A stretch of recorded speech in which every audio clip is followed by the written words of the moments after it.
இது வரைக்கும் ஏறத்தாழ 340 பேரு மவுண்ட் எவரெஸ்ட்டை கிளைம் பண்றேன் அப்படின்ற முயற்சியில இறந்து போயிருக்காங்க. ஆனா அங்க இறந்து போனவங்களோட உடலை அங்கேருந்து எடுக்க முடியாது.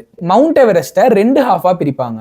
ஃபர்ஸ்ட் 8000 மீட்டரை கிரீன் ஜோன் அப்படின்னும், அந்த 8000 மீட்டருக்கு மேல இருக்கிற பீக்கை டெட் ஜோன் அப்படின்னு சொல்லுவாங்க. அதனால இறந்து போனவங்க 8000 அடிக்கு மேல போனதுக்கு அப்புறம் இறந்து போனாங்க அப்படின்னா அவங்களோட உடம்பு எடுக்கிறது ரொம்ப கஷ்டம். அந்த கிளைமேட்டுக்கு அங்க இருக்கிற டெட் பாடி மார்ச்சரியில இருக்கிற டெட் பாடிக்கு ஈக்குவல். ப்ராப்பரா ஃப்ரீஸ் பண்ண மாதிரி எவ்வளவு இயர்ஸ் ஆனாலும் அப்படியே இருக்கும். இது எவ்வளவு கிரேசினா, அங்க இருக்கிற சில டிஃபிகல்ட் டர்னிங்ஸ்ல இறந்து போனவங்களோட டெட் பாடியை தான் பின்னாடி போறவங்க லேண்ட்மார்க்காவே யூஸ் பண்ணுவாங்க. ஒரு best example green boots. Tsewang Paljor அப்படின்ற இவரு இண்டோ டிபெட்டியனோட பார்டர் போலீஸ்மேன். 1996ல மவுண்ட் எவரெஸ்ட்டை கிளைம் பண்ண ட்ரை பண்ணும்போது அங்கேயே இறந்து போயிடுறாரு. டெட் ஜோன்ல இறந்து போன இவரை அங்கேருந்து எடுக்க முடியல. ஐஸோட ஐஸா அங்கேயே செட்டில் ஆகி ஓவர் த இயர் அங்கேயே இருக்கு. சோ அங்க கிளைம் பண்ண போறவங்க அவங்க கரெக்டான பாதையில தான் போறாங்களா அப்படிங்கறத தெரிஞ்சுக்கிறதுக்கு இவரோட கிரீன் பூட்ஸை தான் அடையாளமா வச்சுக்கிறாங்க. அங்க போறவங்க எப்போ டெட் ஜோனை தாண்டி ரொம்ப நேரம் ஆகியும் கிரீன் பூட்ஸை பார்க்கலையோ அப்போ அவங்க வழிமாறி போயிருக்காங்க அப்படிங்கறத புரிஞ்சுக்கிட்டு அவங்க பேஸ்மெண்ட்டுக்கு திருப்பி வந்துருவாங்க.